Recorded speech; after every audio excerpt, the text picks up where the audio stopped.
Femme de Dieu, bonjour à toi et bienvenue sur le podcast de la femme victorieuse. Mon prénom c'est Jessie et je suis la fondatrice de LFV. Aujourd'hui, nous avons une invitée spéciale, Oriane de Sororité Martinique.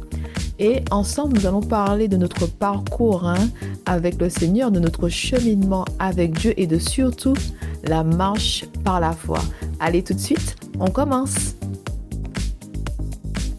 Bienvenue Oriane sur le podcast La femme victorieuse. Comment vas-tu aujourd'hui?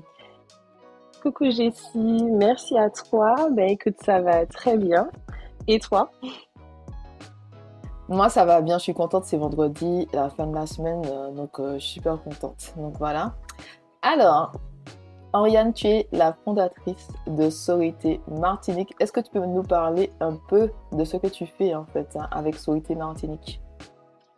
Oui, bien sûr. Alors en fait, Sororité Martinique, on va dire que c'est une vision que l'Éternel a mis sur mon cœur il y a quelques années de ça, et où effectivement je voyais des femmes qui puissent se rassembler ensemble, qui puissent grandir ensemble et qui puissent partager, en tout cas, que ça soit des événements, des moments, et qu'elles puissent surtout s'entraider en tant que femmes chrétiennes.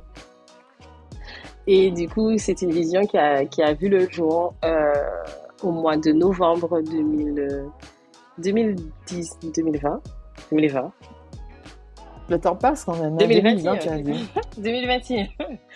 2021, oui. Novembre 2021. Et effectivement, le temps passe très vite. L'année dernière, on a pu organiser un événement pour fêter les 1 an. Et c'est là que je me suis rendu compte effectivement que le temps passe très, très vite. Quand j'ai créé la sororité, c'est vrai que je ne savais pas qu'est-ce que je devais faire exactement. Je ne savais pas. Je me suis lancée parce que c'était le moment, mais je ne savais pas comment faire. C'était la première fois. Enfin voilà, c'était tout nouveau.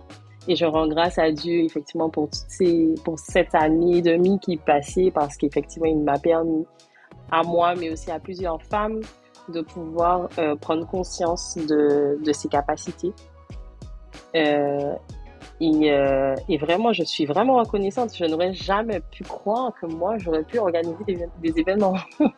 Mais en fait, tu sais, quand tu parles comme ça, c'est vraiment la marche par la foi, parce que tu as dit que Dieu t'a donné une vision, oui, mais il y a encore l'action. Et l'action, la foi est morte sans action. Donc oui, le Seigneur met des choses en nous, mais il y a aussi en fait notre part à faire, et la part, c'est vraiment agir et vraiment oser en fait, oser commencer, ne pas avoir peur de commencer petit et tout, parce qu'il y a beaucoup de personnes qui pensent que quand Dieu nous donne une vision, qu'elles doivent attendre en fait d'avoir par exemple les fonds, d'avoir tout le matériel. Et ça me rappelle moi quand j'ai commencé avec la femme victorieuse, où j'ai commencé avec très peu en fait, et c'est vraiment en fait la marche par la foi, c'est-à-dire que Dieu met la vision, il met la graine, et en fait on marche en fait, on fait les petits, on commence tout petit.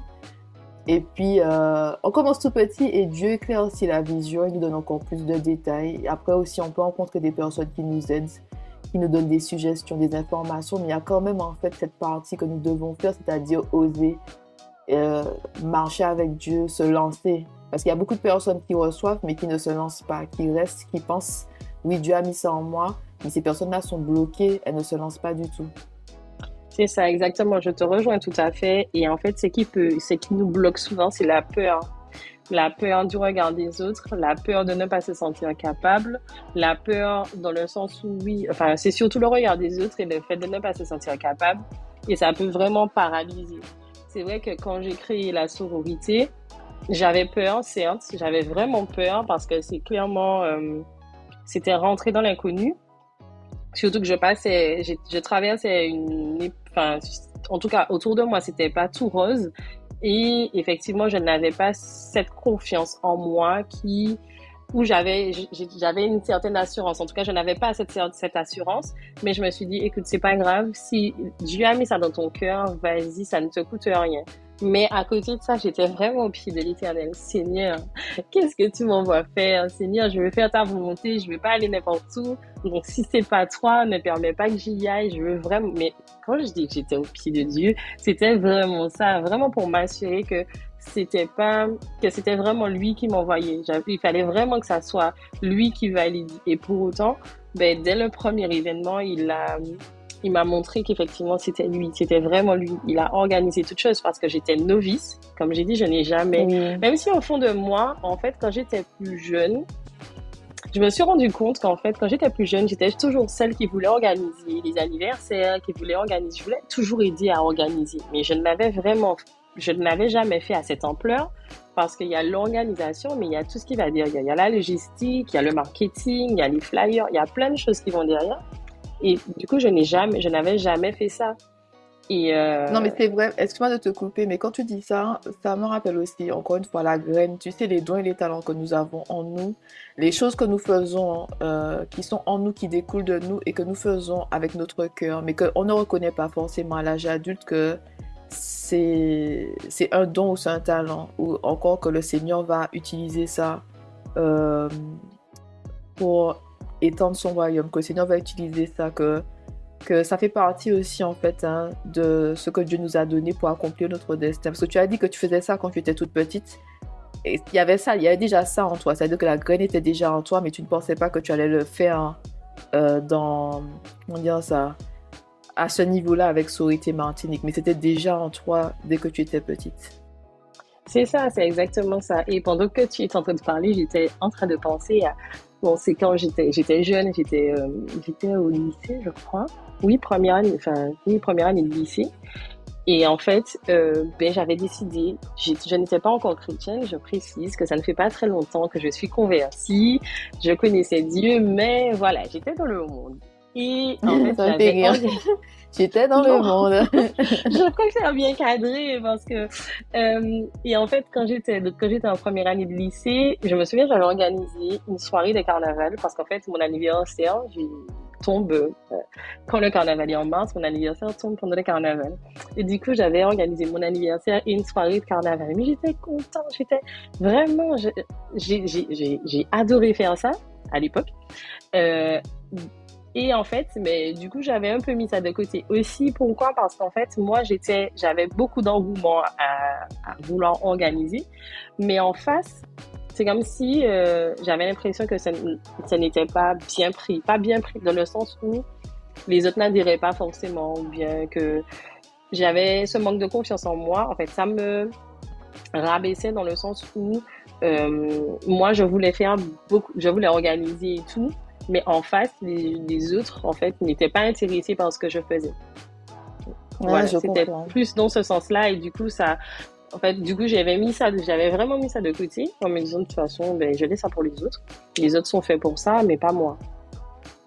Mais je pense il y a beaucoup de personnes qui passent par là parce que quand on est jeune, on a déjà des talents et des dons, mais soit la famille n'accueille pas ça de la bonne façon ou nos amis ne reconnaissent pas en fait les dons et les talents que nous avons. C'est comme si aux yeux des autres, ils ne reconnaissent pas ce que Dieu a placé en nous et ça peut déstabiliser beaucoup de personnes qui vont finalement mettre certaines choses de côté parce que le don et le talent, les dons et les talents n'ont pas été accueillis de la manière qu'elles auraient aimé. Ça n'a pas été valorisé.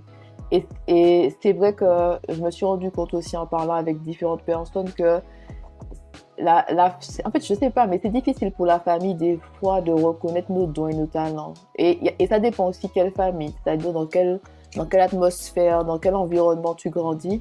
Il y a des familles, il y a des parents qui vont encourager leurs enfants, qui vont reconnaître la graine hein, qui a été plantée hein, par Dieu. Et il y a d'autres parents qui, au contraire, qui vont rabaisser l'enfant, diminuer l'enfant, ce qui fait que c'est comme si ce sont des dons et des talents qui sont enfouis dans l'adulte, mais qui ne sont pas en fait utilisés à l'âge adulte parce que à cause des traumatismes, à cause du fait que tu as fait quelque chose, ça n'a pas été accueilli de la bonne façon, on t'a pas encouragé et tout, et tu as juste laissé ça au fond de toi, tu vois. Et- Parce que le regard des autres compte pour nous hein, quand nous sommes enfants, adolescents et jeunes adultes. Exactement, exactement. Et ça compte vraiment. Et en fait, ça peut agir sur notre confiance en soi, le baromètre de la confiance en soi. Et c'est vrai que quand ce n'est pas bien accueilli, ben, du coup, ça peut faire qu'on a vraiment un manque de confiance en soi. Et pour le coup, je sais que moi, à l'époque, même adulte, hein, Moi, mon problème, c'était un peu ça. Je pense que ma dépendance affective venait du fait qu'effectivement, moi, quand je voulais donner beaucoup, mais en retour, c'était pas très bien accueilli. C'était presque rejeté, en fait. J'étais celle qui Oui. voulait toujours donner beaucoup d'amour, qui voulait toujours partager des choses et tout, et en retour. Mais en fait, j'étais pas la fille populaire, quoi. J'étais pas non plus dans mon coin, mais j'étais pas la fille populaire. Et en fait, mine de rien, quand on est adolescent, ben quand on n'est pas chrétien, ça, ça, ça joue parce que je ne connaissais pas mon identité, je n'avais pas, même si j'allais à l'église pour faire le catéchisme, etc. Mais j'avais pas une connaissance vis-à-vis de mon identité. Et c'est le regard des autres qui en fait, me permettait de savoir si j'avais de la valeur ou pas. C'est vrai, mais c'est difficile de toute façon d'exister en fait, hein. Moi, je pense que après l'âge de 12 ans peut-être, hein, vraiment le collège et le lycée, moi je pense que c'est vraiment difficile d'exister. Il y a vraiment un mal-être en fait, hein, quand nous sommes au collège et au lycée parce qu'il y a des choses que nous ne comprenons pas. Il y a aussi en fait cette envie d'appartenance, hein, d'appartenir à un groupe, des fois d'avoir certaines choses, hein, pour montrer que nous aussi nous avons et tout. Il y a une envie en fait aussi d'être parmi, hein, les collégiens ou les lycéens qui sont populaires. Et il y a vraiment cette comparaison, cette comparaison, compétition et tout. Et c'est facile en fait de se sentir mal au collège et de se sentir mal au lycée à cause de tout ça, ce qui se passe dans notre tête, notre vécu et tout, comment les gens réagissent par rapport à nous. Et aussi le fait qu'on ne connaisse pas notre identité au collège et au lycée. Et c'est difficile de se connecter parce que c'est vraiment comme si c'est vraiment euh, on apprend à se connecter avec le temps, vraiment avec le temps, mais aussi avec l'aide des parents. Que si les parents, des fois, affirment des choses, que tu es telle personne, que tu es intelligent, tu es intelligente, tu es rempli de ressources et tout, tu fais ceci ou cela bien, ça aide. Mais quand on n'a pas, en fait, les parents qui affirment notre identité, qui nous disent, regarde ce que tu as fait, regarde ce que tu as accompli, parfois, même si on a du talent et des dons, on va pas forcément le reconnaître, on va penser qu'on est juste comme tout le monde et qu'il n'y a pas grand-chose en nous et que nous ne sommes pas des personnes intéressantes, des choses comme ça. C'est facile en fait d'avoir une mauvaise image de nous-mêmes quand nous sommes au collège, hein, et au lycée parce que on a besoin de cette affirmation des parents, de personnes qui nous disent voici comment voici la personne que tu es. Et quand il n'y a pas ça et que c'est la société ou nos petits camarades finalement qui définissent notre identité, on peut avoir l'impression d'être moins que, d'avoir moins, de ne pas réussir, de ne pas être populaire aussi, d'être parfois invisible. C'est ça, c'est ça. Surtout que, par exemple, de plus en plus aujourd'hui, ben, c'est de plus en plus marqué, notamment Mm. par tout ce qui est électronique. Donc, si t'as pas le dernier iPhone, si t'as pas les vêtements de marque. En fait, avant, c'était essentiellement sur les vêtements, mais là, ça va un peu plus loin. Euh, je trouve que la génération actuelle, c'est d'autant plus marqué et ça crée, notamment avec l'essor des réseaux sociaux, ça crée de plus en plus de manque de confiance en soi. Enfin, Non, c'est c'est vrai. très dur en fait maintenant.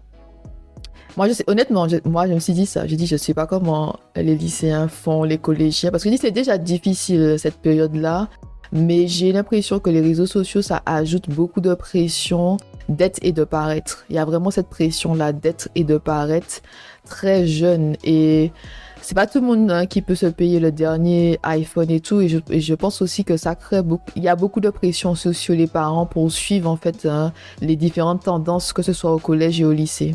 Exactement, exactement. Et je te rejoins vraiment sur le fait que, mais pour autant, les parents ont un très grand rôle à jouer par rapport à ça. Parce que, ok, l'enfant, il passe beaucoup de temps à l'école, mais il y a quand même la sphère familiale. Et si l'enfant n'est pas mis en valeur dans sa sphère familiale, si l'enfant n'est pas soutenu, ben c'est vrai que ça n'arrange pas non plus les choses. Et pour le coup, en tant que parent, je pense que c'est très important qu'on puisse avoir le discernement et qu'on puisse vraiment aider, enfin, pas, enfin, aider son enfant, qu'on puisse vraiment le mettre en valeur, qu'on puisse vraiment lui dire oui, c'est bien, même si l'enfant ne fait pas tout bien, puisque l'enfant se découvre, mais lui dire quand, en tout cas, c'est bien de ne pas hésiter à appuyer dessus et dire oui, c'est très bien ce que tu as fait, continue comme ça. En tout cas, l'encourager, voilà. L'encourager même quand il y a des difficultés, l'encourager à aller plus loin, l'encourager, parce que, en fait, c'est ça, notre identité, c'est ça, nous pouvons tout par Christ qui vit en nous, donc, en fait, nous pouvons tout. On a les capacités. Il faut que derrière les parents soient là pour encourager les enfants à aller plus loin, à ne pas Oui, se je suis d'accord limiter. avec toi. Oui, c'est vrai, je suis d'accord avec toi. Je suis vraiment d'accord avec toi.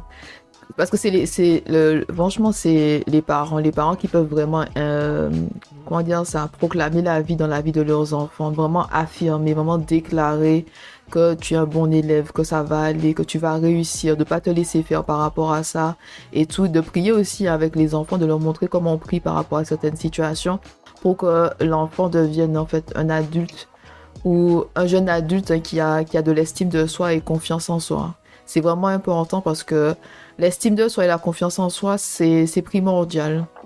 C'est primordial d'avoir ça parce qu'après, ça peut vraiment, comment dire ça, ça peut vraiment, tu peux vraiment être paralysé par la peur si tes parents n'ont pas fait le travail par rapport à ton identité quand tu étais adolescent ou au lycée. Et il y a vraiment cette période-là, entre 18 et 20 ans, c'est que des premières fois. On passe notre permis, on prend un appartement, on part en France hein, pour faire nos études ou ailleurs et tout. Et il faut pas se laisser paralyser par la peur et par les doutes. C'est vraiment des fois les parents qui vont faire le nécessaire pour insuffler hein, la vie dans la vie de l'enfant, lui dire voilà, j'affirme que tu es telle personne, je déclare que tu es telle personne, je prie pour toi pour que Dieu te donne la force pour que l'enfant puisse devenir un adulte ayant confiance en soi et ayant de l'estime de soi aussi. C'est vraiment important. Oui, c'est très important et en fait, je veux aussi rajouter que si nous, on n'a pas reçu cet encouragement là de nos parents et que maintenant on a des enfants et qu'on ne sait pas comment faire et tout, parce que si je prends mon exemple, moi, ça n'a clairement pas été mon cas. Ma maman ne m'encourageait pas spécialement, ou pas du tout. Et en fait, elle était très très dure avec moi. Elle était très très dure avec moi et me demandait vraiment d'aller plus loin, même si je faisais déjà très bien. Mais non, c'était pas Mm. suffisant. Donc ça ne m'encourageait pas. Et en fait, donc moi, je n'ai pas reçu ça de ma maman. Mais pour autant, ben, ça sera peut-être difficile et compliqué de le faire pour son enfant parce que la plupart du temps, c'est ce qu'on reçoit qu'on transmet. Non, c'est Mais vrai ça. en fait, de demander à Dieu, de demander au Saint-Esprit vraiment de nous aider. Peut-être qu'on va pas réussir, on va pas réussir tout de suite, mais peut-être que ça sera au travers d'une amie qui va nous donner des conseils, au travers d'une personne extérieure, etc., etc., de ne pas non plus se mettre la pression en se disant que de toute façon on est une mauvaise mère ou un mauvais parent parce qu'on n'arrive pas, on reproduit exactement ce que nos parents nous ont fait. Non, c'est vraiment de remettre ça entre les mains de Dieu et de le laisser au fur et à mesure, et que vraiment si, ben, parfois, on va pas, sans faire exprès, moi ça m'arrive hein, d'être très dur avec ma fille parce qu'en fait c'est ce que j'ai reçu, mais après j'essaie de me rattraper, enfin, j'essaie comme je peux de me rattraper. Donc Oui, mais je ça pense que aussi, c'est vraiment avec Dieu. C'est-à-dire que si les parents prient pour Seigneur, aide-moi à être un bon parent et à élever mes enfants conformément à ta volonté, hein, selon Éphésiens chapitre 6, verset 4, c'est vraiment Dieu qui peut changer le cœur d'un parent et guider les parents pour pouvoir élever les enfants, chacun des enfants, de manière conforme à sa volonté et de changer le parent pour qu'il devienne le parent que chacun des enfants a besoin qu'il soit ou qu'elle soit. exact, C'est exactement. vraiment ça. Mais ce que tu as dit, c'est intéressant parce que moi, ma mère m'encourageait dans un sens. Elle m'encourageait dans un sens. Elle me disait qu'elle était contente quand j'avais de bonnes notes et tout. Mais je me sentais pas forcément soutenue dans tout ce que je faisais. Je sentais pas forcément la... Par exemple, quand j'étais pas motivée, que je doutais de moi, j'avais pas en fait ces affirmations, ces déclarations dans ma vie que tu vas réussir, Jessie, que ne t'inquiète pas, ça va aller. Je vois qu'elle me le disait, mais comme elle me le disait juste comme ça, elle me disait ça va aller, Jessie, mais c'est pas ce que j'avais besoin. J'avais besoin de choses concrètes. Genre, Mhm. ça va aller parce que tu es ci, tu es ça. Ça va aller parce que tu as déjà réussi dans tel truc, tu peux refaire ça et tout. Mais elle me dit, ça va aller. Moi, c'est pas ce que j'avais besoin. J'avais vraiment besoin de paroles valorisantes et de paroles qui encourageantes vraiment, mais avec du concret. Pourquoi je vais réussir? C'est parce que tu as déjà réussi ça, tu as traversé ça, ça va pas t'arrêter, tu vois. Et moi, je suis devenue justement la personne que j'avais besoin quand j'étais collégienne, lycéenne et jeune adulte. Je suis devenue cette personne-là qui encourage et qui motive les autres naturellement. Et c'est vrai que quand j'étais jeune adulte, je n'étais pas forcément entourée des bonnes personnes parce que quand on est comme ça, on le fait naturellement, mais les autres ne vont pas, il n'y a pas de réciprocité forcément. C'est-à-dire que tu es la personne qui encourage et motive les autres, mais quand vient ton tour, les gens ne te motivent pas et t'encouragent pas. Et il y a toujours des fois ce vide dans ton cœur et ça peut mener vraiment à la dépendance affective d'essayer de trouver quelqu'un pour pouvoir en fait combler ce manque d'amour qui est en nous. Et parce que en tant qu'être humain, on a tous des besoins émotionnels, ce besoin d'être vu, écouté, entendu et un besoin aussi d'être, pour nous les femmes, d'être comprises aussi, de pas juste parler mais de sentir que la personne en face, elle nous comprend. Et des fois, c'est difficile de trouver des personnes comme ça quand on est jeune adulte. Et quand on n'est pas entouré des bonnes personnes, c'est difficile en fait d'avoir le discernement. Si on n'a pas l'esprit de discerner, tout d'avoir le discernement par rapport à quelle personne doit être dans ma vie et quelle personne n'a pas sa place dans ma vie. C'est vraiment, je sais pas, des fois je me sens que la vie, des fois c'est la jungle parce que quand on n'a pas les fondations et les bonnes bases, c'est comme si à 18 ans, il y a tellement de choses à faire. Il y a tellement de leçons, de leçons à apprendre que parfois ça peut être en fait décourageant. Je me sens mal, je suis pas entourée des bonnes personnes et je ne sais pas qu'est-ce que je vais faire de ma vie. Je sais pas si tu as ressenti ça quand tu avais 18 ans, mais se poser la question de moi j'étais vraiment perdue. Je suis là, mais qu'est-ce que je vais faire de ma vie et tout. On te dit il faut choisir ton orientation et moi je suis là. Et quand tu as plusieurs dons et talents, c'est ce qui est le plus difficile parce que tu es perdu, tu sais pas en fait quelle spécialité. On te dit choisis ton orientation, qu'est-ce que tu veux devenir, mais tu choisis une orientation sans te connaître parce que tu ne connais pas ton identité, sans vraiment avoir, comment dire ça, sans vraiment connaître tes dons et tes talents ou encore, si on va plus loin, sans connaître l'appel de Dieu dans ta vie. Quel est l'appel de Dieu dans ta vie? Qu'est-ce que le Seigneur veut pour moi à cet instant précis de ma vie? C'est ça. Et je te rejoins quand j'étais, oui, au lycée. Ben, déjà, l'orientation, c'était très compliqué, mais jusqu'à la dernière minute, je ne savais clairement pas ce que je voulais faire. Je me suis orientée parce que mon papa m'a dit, tu vas dans cette section-là. Tu es forte en maths, vas-y. Et du coup, en fait, c'était exactement son parcours que j'ai reproduit. Mais sincèrement, c'était pas réellement ce que je voulais. Je me suis orientée dans la comptabilité en me disant que bon, de toute façon, mon papa, il est comptable. Donc moi je vais dans cette section-là, tout le monde en parlait, enfin voilà, c'était en fait pour faire plaisir à mes parents, mais pour autant, clairement je me sentais pas à ma place. Je faisais pour faire et c'était très compliqué parce que tu te poses plein de questions, tu essaies de comprendre tu essaies de même te projeter. Je me souviens, on disait oui, vous voyez où dans 5 ans, vous voyez où dans 10 ans. Oh mon Dieu, quelle question, quelle question. C'est cauchemar ça, c'est cauchemardesque ça. Mais clairement, et moi j'arrivais jamais. Alors, il y a des questions qu'on me posait pour lesquelles je n'arrivais jamais à répondre. Quels sont vos défauts? Quelles sont vos qualités? Vous voyez dans 5 ans, vous voyez dans 10 ans. C'était difficile, mais en fait, à 18 ans, c'est difficile de pouvoir, prendre du recul par rapport à qui nous sommes, notre personnalité, et de dire quels sont mes défauts et quelles sont mes qualités. Moi, je me suis dit que c'est vraiment en travaillant et en prenant du temps, je sais pas, entre mes 25 et 30 ans, que j'ai pu répondre à ces questions-là. Mais quand on pose cette question-là à 18 ans, mais qu'est-ce que j'en sais Non, j'en sais rien du tout, tu vois. Clairement. J'en sais vraiment rien du tout. Qualité, défaut, même... ils te disent, ils te font des fois des simulations pour pouvoir avoir un travail, les entretiens et tout. Mais toutes ces questions-là, c'était vraiment difficile. Je me suis dit, si t'as pas de recul, t'as pas d'expérience, si tu sais même pas qui tu es, mais comment tu fais pour répondre à certaines questions, c'est super difficile, hein. Mais c'est ça, si tu sais pas qui tu es, en fait, tu connais pas... Non seulement tu sais pas qui tu es, mais tu n'as pas le... À cette époque-là, tu te dis pas, oui, je prends du recul pour apprendre à me connaître.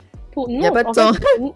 Il n'y a mais pas de tu temps vis pour au faire jour ça. le jour, tu C'est découvres ça. tout, donc Il n'y a pas de temps. À quel moment tu vas faire ça? À quel moment? Et vraiment. tu sais qu'est-ce qui s'est passé? Moi, j'ai commencé vraiment à réfléchir à qu'est-ce que je vais faire après le bac. Justement, après le bac. Tu vois, c'est comme si j'étais allée dans les salons étudiants, salons du lycée et tout. J'avais pris, en fait, hein, je m'étais renseignée. Mais l'année du bac, j'étais vraiment concentrée sur avoir mon bac, avoir mon bac, avoir mon bac, avoir mon bac.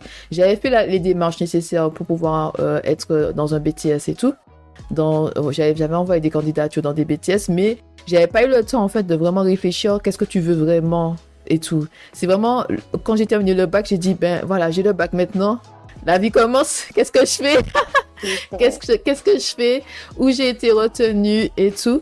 Et moi, en fait, ce qui s'est passé, c'est je pensais vraiment faire, je voulais faire LEA, langue étrangère appliquée, mais ce que je voulais, espagnol, portugais, c'était au Brésil à l'époque.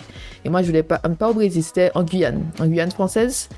Et moi, je voulais pas aller en Guyane française. Je me dis, si je vais quelque part, c'est en Guadeloupe. La Guadeloupe ressemble à la Martinique, d'accord? Je serais pas Ouais, dépaysé. dépaysée. Donc, j'ai dit, la Guyane, no, sorry, it's not for me. Et après ça, je me suis inscrite en littérature espagnole. Mais après, quand j'ai compris, mais après, je me suis vraiment posé les bonnes questions. J'ai dit, j'aime pas la littérature, d'accord? Le pire, c'est que j'aime lire, mais j'aime pas la littérature. Quand on m'oblige à lire des livres, ça m'énerve. C'est difficile et tout. Donc, j'ai dit, c'est pas la peine. Et c'est vraiment Dieu qui a guidé mes pas pour que je puisse me retrouver en droit. Et tout en sachant que pendant les 4 premières années et tout, je n'arrêtais pas de penser à la même chose. Qu'est-ce que je vais faire de ma vie? Tu vois, tu vas Ouais, aller d'une année, je passe à une autre année, mais je me pose toujours les mêmes questions. qu'est-ce que je Qu'est-ce que vais je faire vais de ma faire vie? de ma vie et tout. Et quand les gens me posaient la question, comme tu es en droit, ils me disent, bon, qu'est-ce que tu vas faire? Donc moi, je répondais la réponse bateau. Je vais être avocate. Mais en fait, non, je voulais pas être avocate et tout. Mais c'était la réponse bateau pour que les gens me laissent avec cette question-là. Mais chaque année, j'étais là. Qu'est-ce que tu veux faire? Je dis, j'en sais rien du tout. Je sais pas qu'est-ce que je veux et tout. Je sais pas. Genre, j'ai pas d'idée. En plus, les années passent, je suis toujours en droit et tout. Et c'est vraiment quand j'ai dû choisir un master et tout, et de prendre la décision de partir en France pour faire mon master, que je me suis dit, ok, je veux faire juriste en fait. C'est maintenant, et comme la première année en droit, c'est vraiment général et tout. La deuxième année un peu aussi, mais après ça, la licence, la troisième année de la licence, on se spécialise un peu plus, et le master aussi. Donc là, j'avais plus en fait d'éléments pour choisir, pour me dire, je vais être juriste spécialisé en droit des entreprises et tout. Et c'est ce que c'est ce que j'ai fait. Mais je me dis que, n'empêche, c'est une torture. C'est-à-dire, ça a été une torture pour moi depuis l'âge de 18 ans pour savoir, bon, qu'est-ce que je fais? Qu'est-ce que je fais de ma vie? Et les questions des gens. Et il y a les amis aussi, hein, parce qu'il y a certaines personnes qui savaient déjà ce qu'elles voulaient faire au lycée, et qu'elles te disent, bon, je veux faire ça, je veux devenir ça. Et moi, ça n'a pas été le cas. Je ne pouvais pas vraiment dire à 18 ans, à 20 ans, que voilà ce que je veux faire 100% sûr, quoi. Ouais, mais figure-toi que moi, j'ai eu mais on va dire que les 8 premières années après enfin les 8 années après l'obtention de mon bac, donc quand j'ai pris la filière compta, donc j'ai fait un BTS compta, quand j'ai terminé mon BTS compta, je ne savais toujours pas ce que je voulais faire. J'ai fait une licence de gestion d'entreprise, je ne savais toujours pas ce que je voulais faire. Et je suis rentrée dans le monde du travail. Je disais qu'en fait, c'est quand donc j'ai fait mon BTS comptabilité, ma licence de gestion d'entreprise, j'ai commencé à travailler. J'ai commencé à travailler et en fait, ma mère, elle me disait, mais en fait, Oriane, je pense que tu as un souci. Et je dis, mais je comprends, enfin, pourquoi? Parce qu'en fait, je n'aimais pas ce que je faisais dans le travail dans lequel j'étais, je n'aimais pas ce que je faisais, donc je suis partie. Je suis partie, j'ai fait un master, Mhm. j'ai commencé un master en gestion et que j'ai pas pu continuer, j'ai dû arrêter. Et en fait, je me suis remise à travailler. Et encore une fois, je n'aimais pas ce que je faisais. J'étais pas bien, j'étais pas à l'aise. Je suis pas restée longtemps. J'ai trouvé un nouveau travail et pareil. Et ma maman me dit, mais Oriane, c'est pas possible. À chaque fois que tu fais un travail, tu n'es pas bien, il y a un problème en fait. C'est toi qui as le problème, c'est pas le travail. J'ai dit oui, mais maman, je peux pas t'expliquer en fait, mais je ne suis pas bien, je me sens pas à l'aise, je me sens pas à ma place. Ce que je fais, je n'y vois aucun intérêt. Donc oui, je fais mon travail parce que je dois le faire et en fait, partout où j'allais, enfin, ils étaient assez satisfaits parce que je faisais quand même tout ce que je devais faire. Mais pour autant, personnellement, j'avais un mal-être, en fait. Et c'est quand, justement, donc j'ai donné ma vie à Christ, quand j'ai rencontré vraiment Dieu, que là, je me suis posé les bonnes questions. Je me dis, oui, mais Oriane, qu'est-ce que Dieu t'appelle à faire? Où Dieu veut que tu sois? C'est là que j'ai vraiment pris ce recul-là pour me dire, OK, qu'est-ce que Dieu a mis en toi? Et en fait, j'ai fait toute cette rétrospective qui m'a permis aujourd'hui clairement, la comptabilité, c'était pas pour moi. Donc, j'ai au moins des notions de comptabilité, mais c'était pas mon domaine, en fait. Je l'ai fait, et en fait, du coup, j'ai perdu près de 10 ans parce que je me suis lancée dans quelque chose qui n'était pas pour moi. Je me suis lancée dans quelque chose que j'avais pas le choix parce que je ne savais pas du tout ce que je voulais faire. Mais c'est vraiment important de prier, de demander à Dieu, quel est mon appel, quels sont mes dons, mes talents. Je ne connaissais même pas mes dons et mes talents. Je ne les connaissais pas, c'est vrai, en fait. Et Mais je pense aussi, excuse-moi de te couper, mais je pense aussi qu'il y a aussi les parents qui ont un rôle à jouer dans ça. C'est-à-dire que les parents devraient prier pour les enfants, pour demander à Dieu, tu sais quel est l'appel dans la vie de mes enfants, vraiment. Parce que je pense que si les parents faisaient ça et que tes parents savent déjà, voici l'appel, et qu'ils peuvent en fait identifier tes dons et tes talents, ils peuvent t'aider à être sur le bon chemin. Mais c'est comme si finalement, quand on a 18 ans, on est lâché au large, et à ce moment-là, tu te poses des questions, qu'est-ce que je fais de ma vie? Et c'est facile en fait de s'orienter, de faire des choses que nous n'aimons pas. Ou il y a aussi ça, il y a une différence entre les études et la réalité du travail. Il y a une différence entre j'ai fait des études de droit et travailler en tant que juriste. Il y a vraiment des fois un décalage entre les études. Les études peuvent être intéressantes, mais finalement la réalité en fait sur le terrain, c'est pas forcément ça. Et on a vraiment besoin de prière dès le départ en fait, que les parents prient pour les enfants, pour que Dieu révèle le destin de chaque enfant, l'appel de chaque enfant, les dons et les talents de chaque enfant, pour que les parents puissent en fait positionner l'enfant sur la bonne ligne, sous la bonne ligne de départ. Et quand je dis ça, ça me rappelle ma sœur. Ma sœur, elle est vraiment positionnée. Elle a pas eu tout ça de 1500 questions pendant des années. Elle a été positionnée vraiment au bon endroit. Et le pire, c'est que on a découvert ses talents tard, dans le sens que elle est dans une école d'art et tout. Mais si vous voyez ses dessins qu'elle faisait quand elle était en maternelle, on pouvait pas s'imaginer qu'elle avait le don de dessiner, par exemple. C'est vraiment dans la pandémie, en restant enfermée et tout, et en explorant ses dons et ses talents, que Dieu lui a révélé finalement le talent du dessin et tout, et qu'en priant, Dieu lui a dit que c'est une école d'art, et que Dieu lui a montré aussi la bonne école, en fait, l'école là où il voulait qu'elle soit et tout.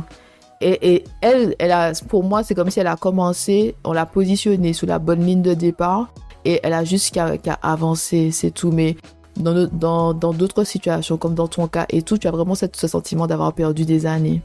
Ouais, exactement. C'est ça. C'est vraiment ça. Mais après, ça aussi, c'est quand, par exemple, mes parents ne sont pas chrétiens, donc ça aussi, ça vient du fait aussi qu'ils n'ont pas le discernement, et ils ont pas pris en fait pour savoir ce que, parce qu'en fait à l'époque, tu faisais tout ce qui était général, c'était bien, mais tout ce qui était professionnel, c'était pas bien.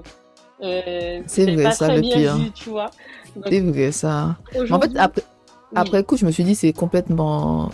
Désolée de dire ça, mais c'est complètement con, en fait. C'est quand on est dedans, on se rend pas compte. Mais après, je me suis dit, mais chaque personne doit, en fait, trouver sa voie, et que chaque métier compte, en fait.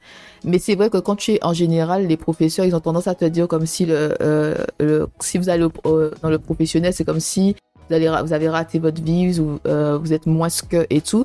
Alors qu'avec le recul et avec les années, je me suis dit, mais pourquoi les professeurs, en fait, alimentent ce genre de pensée-là et tout dans la tête des enfants, pour leur dire comme si le professionnel, c'est moins ça, alors que pas du tout. Tu apprends un métier. Et moi, je me suis dit que les gens qui vont en professionnel, eux, ils apprennent un métier, ils peuvent rentrer sur le marché du travail très vite. Ils ont déjà de l'expérience, quand moi, j'étais toujours en train d'étudier, en train de faire mon master et tout. Le temps que moi, j'arrive sur le marché du travail, c'est 5 ans après.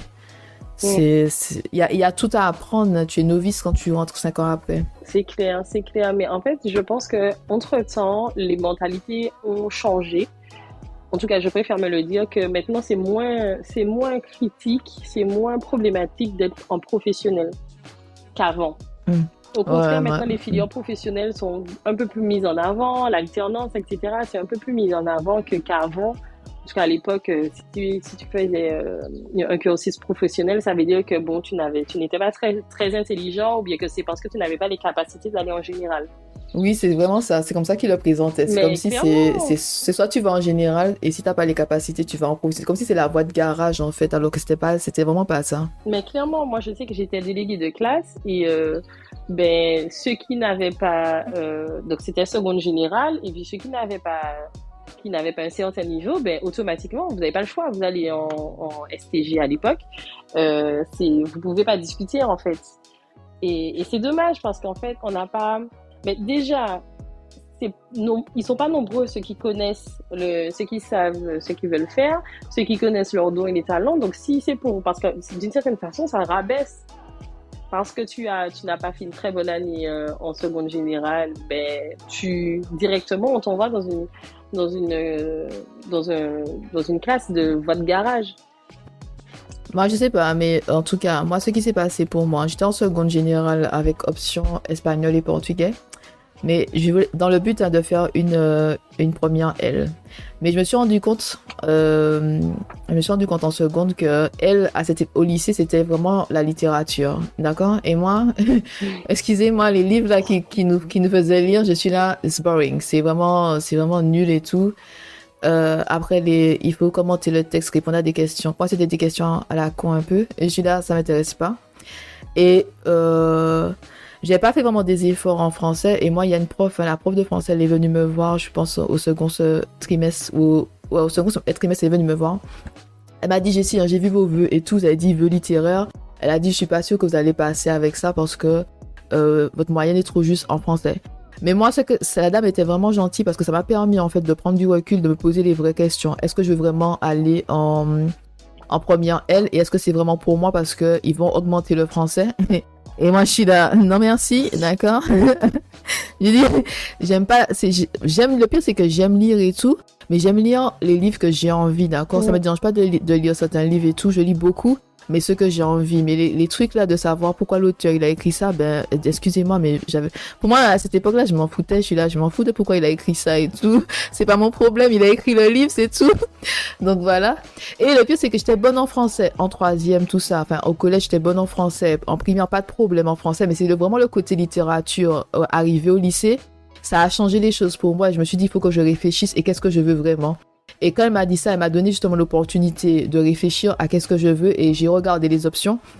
Moi, je suis passée en STG. Je suis passée en STG option communication administrative et c'est ce qui me correspondait le mieux en fait.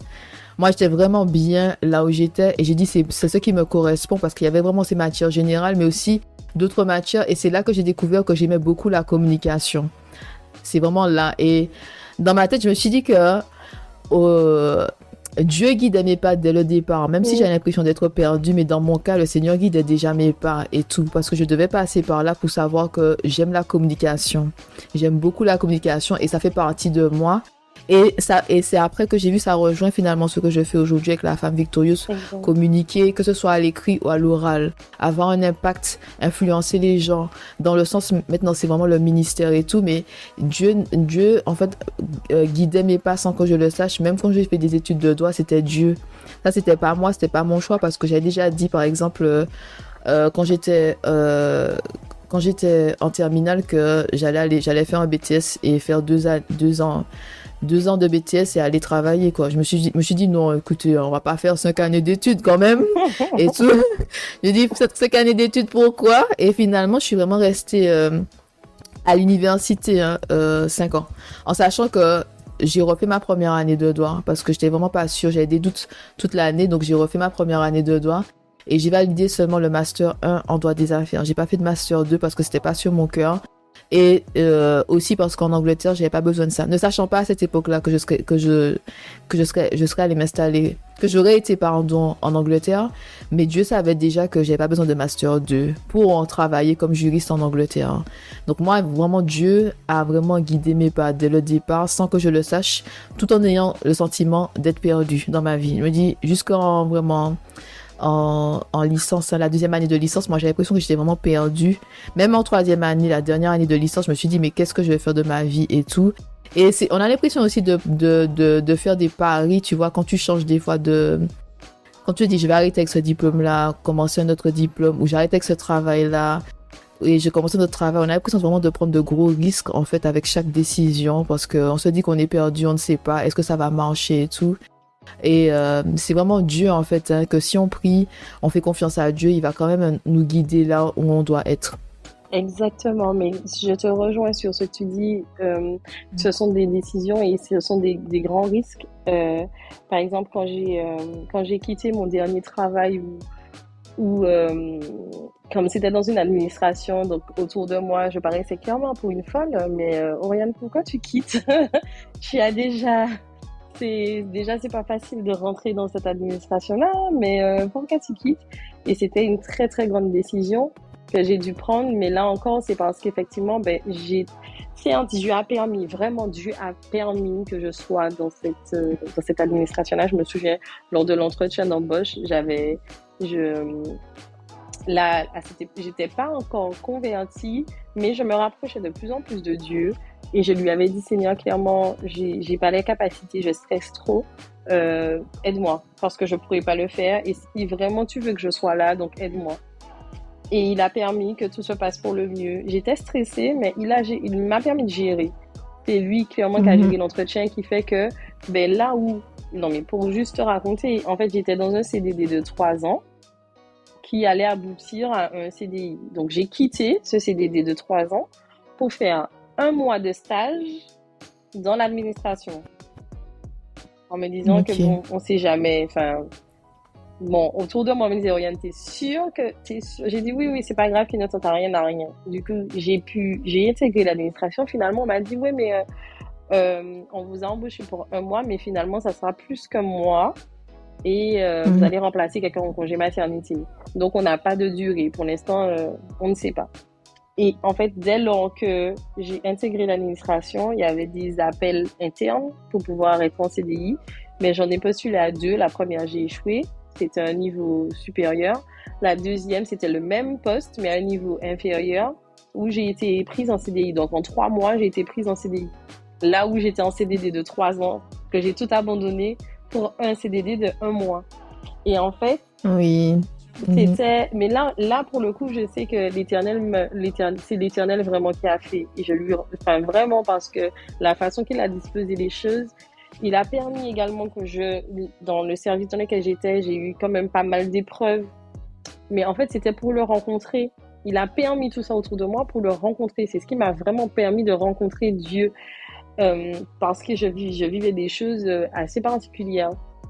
Et en fait, après tout ça, quand Dieu me dit de quitter, je me suis dit, mais c'est pas possible. Seigneur, tu as permis que je sois là, pourquoi maintenant je dois quitter? Et en fait, je comprenais pas, c'était une très très grande décision. Et au final, je lui ai fait confiance et j'ai quitté. Et Dieu merci, Dieu merci, je ne sais pas encore ce qui va se passer, je connais pas la suite de ce qu'il a prévu, mais pour le coup, ce que je sais aujourd'hui, c'est que j'ai fait le bon choix. Ce que je sais aujourd'hui, c'est que je l'ai écouté, j'ai écouté, en fait, j'ai obéi à tout ce qu'il me disait et pour le coup, je lui fais confiance pour la suite. C'est vrai que c'est pas facile, ce sont de grandes décisions, la peur commence à monter, mais en fait, Dieu est là, et puis il a mis des personnes autour de moi, dont toi, Jessie, qui ont su me dire des mots particuliers au bon moment pour me permettre de voir, oui, mais en fait, c'est Dieu, ne doute pas, ne t'inquiète pas, je suis là, c'est moi, fais-moi confiance, je ne peux pas tout te donner, je peux pas te donner tout le plan, mais c'est moi. Et vraiment, au fur et à mesure, il met des choses. Je ne sais pas du tout comment Dieu va opérer, mais vraiment pas vis-à-vis de mon parcours. Mais en fait, je sais juste qu'il a prévu, parce que je me base sur ce qui est écrit dans sa parole, qu'il a prévu des projets de bonheur. Donc, je lui fais confiance, même si c'est vrai, parfois, il y a ces moments où on se dit, surtout quand l'entourage ne comprend pas. Donc, il y a parfois des petits doutes qui viennent, mais se remettre dans la parole de Dieu et de ne pas oublier les promesses de l'Éternel. Et puis voilà. Non, c'est vrai que c'est difficile ça, c'est vraiment la marche par la foi. Et ce que tu as dit par rapport au début de quitter pour un stage d'1 mois et tout, et puis après le Seigneur agit, c'est vraiment aussi la marche par la foi. C'est-à-dire que des fois, il faut sauter et ne pas savoir en fait qu'est-ce qui va se passer et vraiment faire confiance à Dieu avec le déroulement et tout.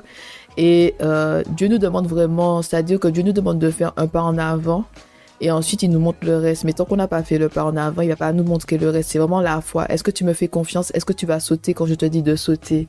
Et c'est vrai qu'il y a beaucoup de personnes des fois qui sont paralysées parce qu'elles veulent voir, elles veulent le plan complet, elles veulent en fait des informations, un guide pas à pas.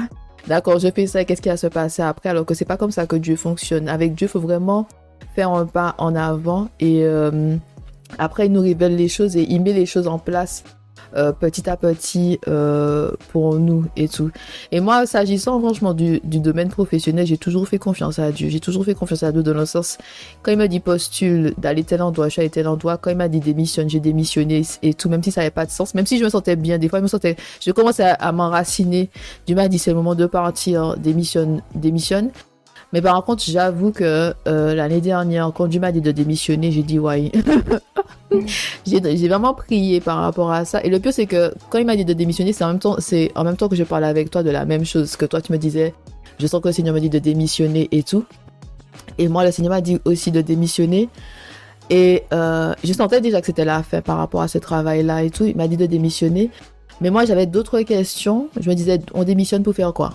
Tout simplement. Parce que je voyais pas, parce que je me suis dit, surtout à ce moment-là de ma vie, j'avais déjà, en janvier 2022, j'ai dit, j'ai accompli ce que je devais accomplir dans ma carrière professionnelle. J'ai senti que j'ai accompli ce que je voulais accomplir. Alors, je me suis dit que on va faire quoi maintenant? Parce que je sens qu'il y a une boucle qui est bouclée, qu'il y a un chapitre qui a été refermé. Qu'est-ce qu'on fait maintenant, tu vois? Et Dieu me dit, démissionne. Donc, moi, j'ai prié par rapport à ça.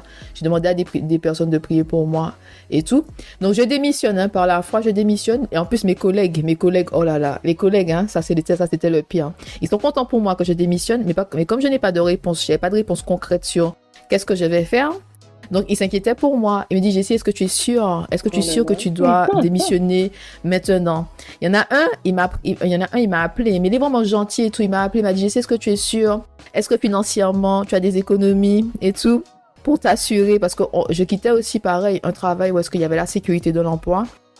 J'étais manager, donc j'avais pas de problème par rapport à l'argent. J'avais un bon salaire et tout. Et lui, il me dit ça, et j'ai dit non, il est gentil, mais je vais quand même rejeter ce qu'il dit, parce que si Dieu m'a dit de démissionner, c'est qu'il a un plan pour moi. Donc moi, je démissionne. Dieu me dit de changer mon profil sur LinkedIn et tout, de mettre la fondatrice de la femme victorieuse. Moi, je dis, si les recruteurs voient ça, ils vont pas m'embaucher. J'ai dit, ça a pas de sens, tu vois. Je me suis dit, qu'est-ce que je fais, Seigneur? Je sens vraiment que le Seigneur me dit, change ton profil, mets fondatrice de la femme victorieuse et tout. J'ai retiré, en fait, tout ce qui était, j'ai retiré toutes mes expériences professionnelles, j'ai juste mis fondatrice de la femme victorieuse. Et après ça, il faut payer son loyer. J'ai dit à Dieu, bon, c'est bien beau, on a démissionné, le loyer, il faut le payer, tu vois. Et il me dit, postule et je vais faire le reste. Donc, j'ai postulé et tout. Et moi, en fait, pendant l'année dernière, j'ai juste enchaîné des CDD dans différentes agences d'intérim en tant que juriste. Et tout. Et c'est ce qui m'a permis, en fait, de travailler, de consacrer beaucoup plus d'heures à la femme victorieuse et tout en pouvant payer mon loyer et payer mes dépenses journalières, tout ça. Et ce qui s'est passé à la fin de l'année dernière, il y a un moment, on m'appelait plus pour travailler. Et quand on m'appelait, non, on m'appelait plus. Donc, l'agence pour laquelle je travaille ne m'appelait plus. Il y a une personne qui m'a appelé pour un contrat et tout. Et moi, je me suis dit, ah, bon, c'est sûrement la volonté de Dieu. Mais en fait, non, la personne ne m'a pas rappelé et tout. Après, je demande à Dieu, qu'est-ce qui se passe? Moi, j'ai dit, Seigneur, qu'est-ce qui se passe, d'accord? Qu'est-ce que je fais? Parce que moi, je savais vraiment pas. J'ai dit à Dieu. Et encore une fois, quand on marche par la foi, il y a des gens qui nous posent des questions et on peut pas répondre aux questions. Ils me disent, qu'est-ce que tu fais? Je dis, je travaille de temps en temps comme juriste et tout. Mais c'est pas une réponse satisfaisante, sachant que j'avais quitté un travail vraiment stable avec la sécurité de l'emploi et tout. Et après ça, Dieu m'a dit que ta carrière est terminée, que maintenant tu te consacres à 100% avec la femme victorieuse. Mais c'est vraiment la marche par la foi parce que Dieu nous dit pas tout au début. C'est vraiment un pas après l'autre et après le Seigneur nous dit ça. Et Quand il m'a dit ça, que c'est bon, que tu passes, moi j'étais choquée parce que je m'attendais pas à ce qu'il me donne ça comme ça. Moi je pensais vraiment que j'allais faire la fête avec mes collègues pour leur dire que oui, 100% sûr que je quitte mon travail parce que je vais me consacrer à 100% à la femme victorieuse. Mais quand j'ai quitté mon travail, quand j'ai démissionné, j'avais pas toutes les réponses. Ouais. En fait, même si j'ai fait ce que Dieu m'a dit et que d'un point de vue extérieur, on pouvait penser qu'elle sait ce qu'elle fait parce que elle a changé son profil sur LinkedIn, mais je l'ai fait par la foi, d'accord? J'ai dit au Seigneur, ça va pas attirer les recruteurs par ici, d'accord? J'ai besoin de travail pour payer le loyer, tu vois?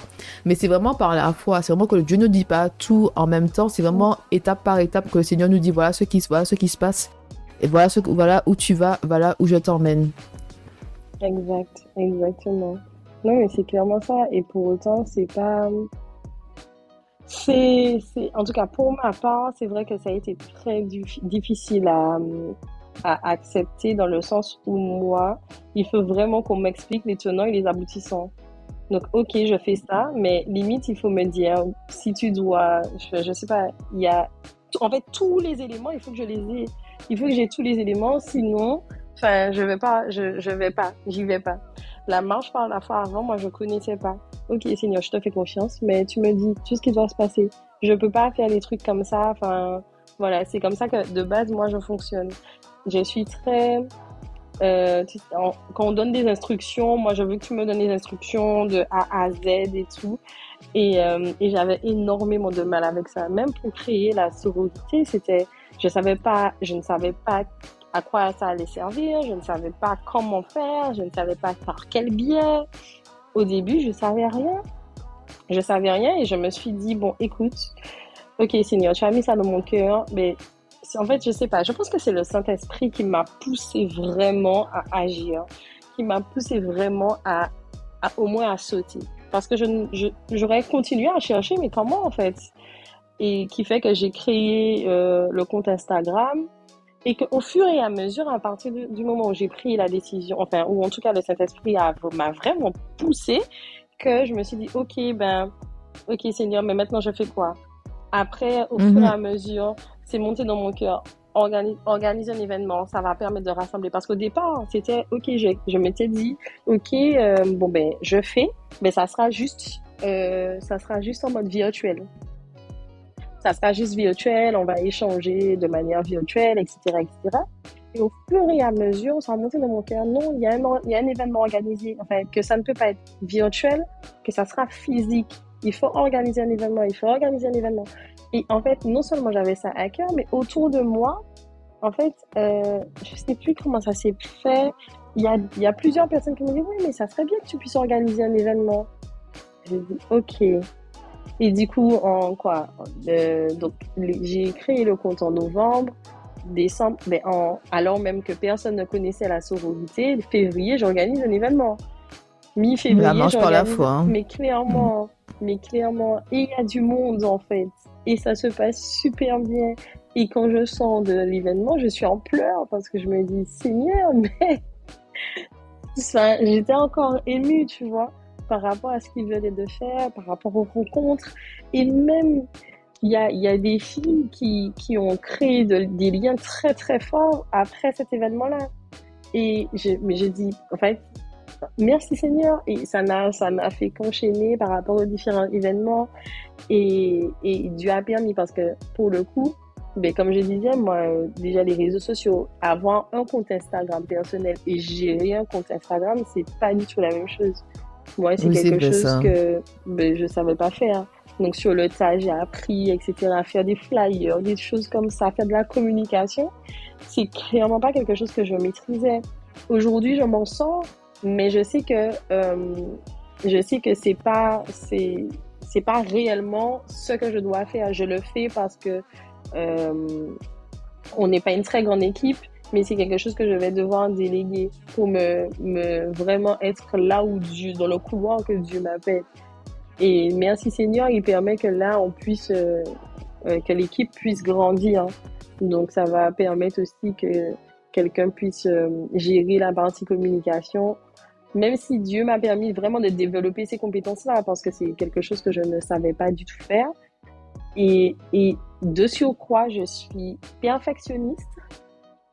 À ce niveau-là, je suis perfectionniste. Et c'est dur, c'est dur. Non, c'est vrai, hein, parce que c'est facile de faire des erreurs quand tu fais de la communication, que ce soit à l'écrit ou à l'oral, et tu veux faire quelque chose hein, vraiment qui soit, comment dire ça, de qualité. Et c'est vrai que tu peux avoir la pression par rapport à ça, hein. C'est vraiment ça, la pression. Mais c'est toujours la même chose, c'est faire confiance à Dieu, oser, marcher, laisser le Seigneur faire sa part et nous faisons notre part et après on voit en fait ce qui en ressort. Et avec le Seigneur nous pousse toujours hors de notre zone de confort, ce qui fait qu'on va toujours apprendre de nouvelles choses avec Dieu. Parce que même avec la femme victorieuse, j'ai appris tellement de choses. J'ai appris tellement de choses et la femme victorieuse me permet aussi d'utiliser toutes mes compétences que j'ai acquises hein, durant ces dernières années dans différents postes de travail. C'est vraiment ce ministère en fait qui me permet d'utiliser tout ce que j'ai en moi. J'utilise vraiment tout ce que j'ai en moi et il n'y a pas de limite. Hein, il n'y a vraiment pas de limite en fait à ce que je peux faire avec la femme victorieuse ou à ce que je peux être avec la femme victorieuse comparé en fait avec un travail, un 9 to 5. Parce que même quand j'étais juriste, j'ai toujours dit que je travaillais comme juriste, mais j'utilisais seulement, je disais 15% de tout ce que je sais faire, tout simplement. Parce que il y a tellement de choses et tout. Et là, Dieu m'a donné ça. Mais pour arriver là, encore faut-il faire confiance à Dieu avec les petits commencements. Encore faut-il marcher par la foi avec Dieu. Encore faut-il hein, vraiment faire un pas devant, un pas en avant et laisser le Seigneur guider hein, nos pas. Vraiment, laisser le Seigneur éclairer notre chemin. Parce que si on commence pas, on peut pas arriver à ça. C'est ça, exactement. Et je te rejoins sur le fait de ne pas négliger les petits commencements. C'est quelque chose que j'ai appris. Qu'au départ, certes, même si je me souviens pour le premier événement, moi je voyais grand, je voyais quelque chose de super. Enfin, vraiment, je voyais dans mes yeux quelque chose de. Avec une décoration. Enfin, voilà. J'avais vraiment des trucs à l'américaine et tout. Et en fait, il y a la réalité aussi, que il faut des finances, etc., etc. Mais en fait, c'est dans les petits commencements que Dieu se glorifie. Et en fait, il voit la fidélité, il voit la confiance qu'on peut lui mettre. En fait, même si c'était pas comme peut-être que la vision que j'ai eue, c'était pas pour tout de suite. Mais pour autant, je me suis pas dit bon, c'est pas grave, mais j'abandonne. Non, au contraire, je me suis dit, c'est pas grave. Écoute, on va commencer par là. Et puis, si ça se trouve, un jour, on va atteindre ça. Mais c'était vraiment commencer petit. Et on est encore petit, en fait, pour le coup, la sororité. On est encore au début, on est encore au commencement. Et au fur et à mesure, Dieu fera. Et on lui fait confiance pour ça. Mais je rends grâce à Dieu vraiment pour les tout débuts. C'est là où il y a la découverte, c'est là où, enfin, tu sais, c'est waouh, Seigneur, mais vraiment, enfin, je sais pas comment expliquer ça, mais il faut faire confiance à Dieu, enfin, sauter le pas et lui faire confiance parce que quoi qu'il arrive, il a dit qu'il va pas nous abandonner, il nous tient par la main et voilà. Non, c'est vrai ce que tu dis. Il y a de la beauté dans les petits commencements. Et comme toi, j'avais vraiment une vision grande par rapport aux vidéos. Moi, c'est surtout, j'étais vraiment frustrée avec YouTube et le fait que j'avais pas un matériel professionnel. Et j'étais vraiment frustrée avec ça. Hein. J'ai dit, comment je fais un travail de qualité avec ça? Et c'est vrai que ça demande des sous et tout. Et il y a aussi cet investissement personnel, de toujours mettre son argent personnel pour pouvoir en fait acheter le matériel, faire ceci, faire cela et tout. Et c'est vrai que notre fidélité est aussi testée au début parce qu'au début on fait avec peu, tout simplement. Au début on fait avec peu. Il y a peu de personnes qui nous suivent aussi sur Instagram et tout.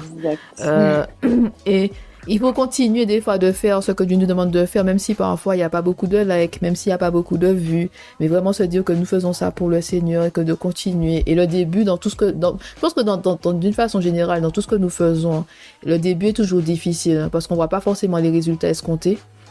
Et il faut vraiment persévérer alors qu'il n'y a pas les résultats. Il faut tout le temps persévérer, s'encourager. Et parfois, il y a beaucoup de casse-tête parce qu'on apprend aussi sur le tas. on apprend à faire ceci, on apprend à faire cela et tout. Il y a le côté technique aussi, par exemple des enregistrements, des vidéos. Il y a vraiment cet apprentissage. Aller regarder sur YouTube comment utiliser tel logiciel, comment faire tel truc et tout. Comparer aussi. Des fois, moi, j'ai passé beaucoup de temps sur Amazon à comparer les lumières. Il y a beaucoup d'investissements personnels et tout pour avoir un bon résultat pour le public, pour les enfants de Dieu. C'est ça, parce que mine de rien, enfin, on le fait pour Dieu et il y a le côté, il faut que ça soit quand même de qualité, il faut que les personnes qui regardent, elles aient envie de regarder, tout simplement, elles ont envie de participer, elles ont envie...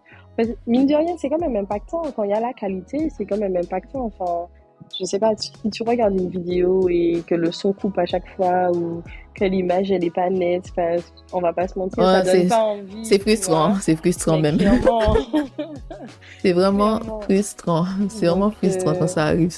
Donc oui, c'est normal mais Dieu permet et enfin voilà, on va au fur et à mesure. Et puis, c'est vrai, j'ai appris aussi que Dieu multiplie.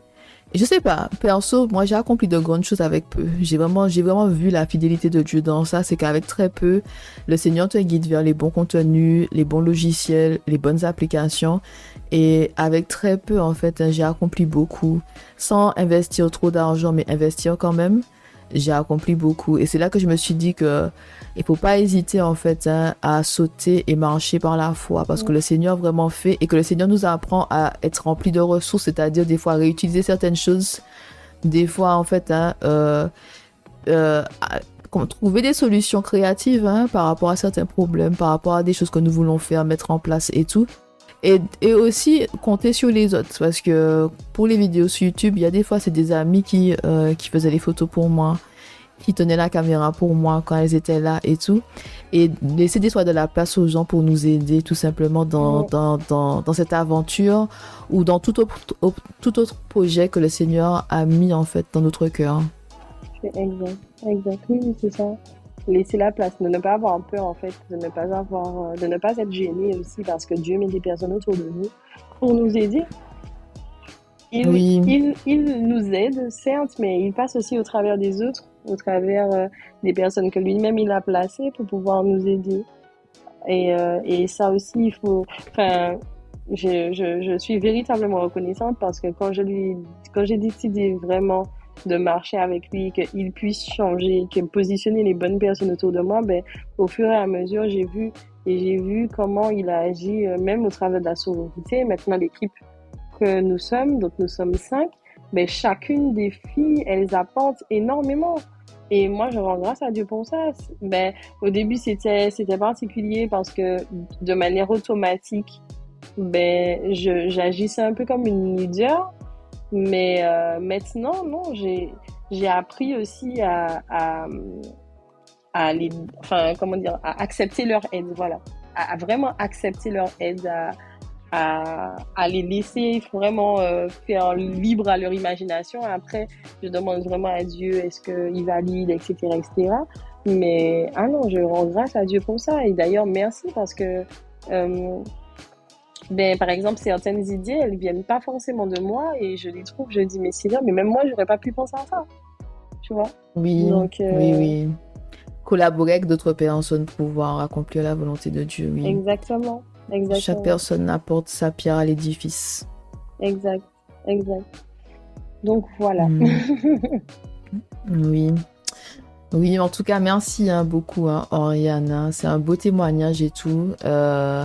Et j'espère vraiment que les femmes qui nous écoutent seront inspirées pour pouvoir faire confiance à Dieu et oser, c'est-à-dire vraiment sauter, marcher par la foi, même si quand le Seigneur nous demande de faire des choses, ça n'a pas de sens, comme quitter son travail, un travail stable, quitter un travail avec un bon salaire pour... je vais pas dire la précarité, mais au début c'est la précarité parce qu'on ne sait pas on sait pas qu'est-ce qui va se passer en fait, on ne sait pas qu'est-ce qui va se passer.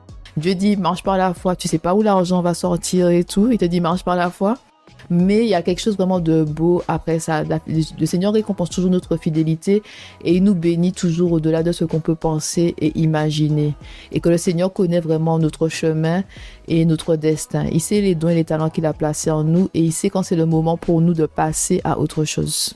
c'est ça, exactement. Et vraiment lui faire, vraiment, le tout, c'est lui faire confiance, même quand on ne comprend strictement rien du tout. C'est vraiment lui faire confiance, être à ses pieds, même si on insiste, oui, mais Seigneur, je ne comprends pas, mais j'accepte de marcher là où tu veux que j'aille, j'accepte de faire ce que tu me demandes de faire, mais en fait, d'être franc, hein. Enfin, d'être franc ou franche, ben, par rapport à ça, Seigneur, je comprends pas. Seigneur, je ne sais pas ce que tu es en train de faire, mais n'empêche que j'accepte de marcher avec toi, j'accepte de suivre le chemin que tu as tracé pour moi, j'accepte d'aller là où tu veux que j'aille, de faire ce que tu veux que je fasse. Et, euh, et oui, voilà, de vraiment lui faire confiance, vraiment. Et comme dit Jessie, au début, c'est certes, ça sera peut-être la précarité, mais l'Éternel il dit pourvoir chacun de nos besoins et qu'on ne manquera de rien. Donc, même si en apparence, ça aura l'air de la précarité, mais on sait qu'on aura de quoi manger sur notre table. On aura en tout cas ce dont nous avons besoin sur le moment. Donc, Oui, amen, amen. donc Hein. voilà. Amen. Et c'est vrai, c'est écrit dans Philippiens 4, 12, 13 que nous savons vivre dans la disette et dans l'abondance. Et j'ai vraiment vu ça parce que je pensais qu'avec Dieu, c'était... C'est-à-dire qu'il y a des moments où on va gagner beaucoup, il y a des moments où on va gagner moins, et puis il y a des moments, et puis il y a un moment où est-ce qu'on n'aura plus à s'inquiéter parce que le Seigneur nous élève à un certain niveau, est-ce que, voilà, il y a des choses qu'on va plus revivre.